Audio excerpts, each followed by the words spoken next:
बिस्मिल्लाहिर्रहमानिर्रहीम। अस्सलामु अलैकुम। दीनी मिसाइल में खुश आमदीद करता हूँ।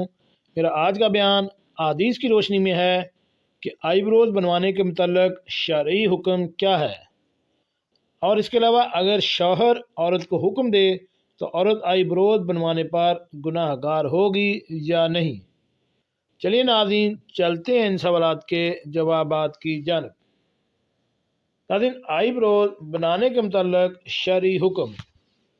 सवाल यह है कि आईब्रोज बनवाने के मुतल्लिक़ शरई हुक्म क्या है।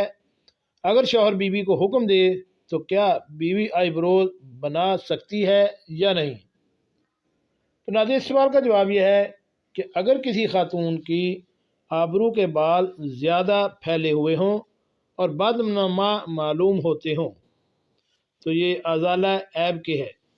इसको दुरुस्त करके आम हालत के मुताबिक मुतदिल करने की गुंजाइश है। महज तहसीन के लिए बुओं यानी आबरू के अतराफ से बाल उखाड़ कर बारीक धारी बनाना जायज़ नहीं है।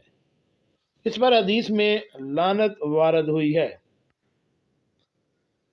ये फतवा का नंबर और ये फतवा देने वाले दारुल उफ्ता जामिया उलूम इस्लामिया अल्लामा मोहम्मद यूसुफ साहिब बनौरी टाउन वाले हैं।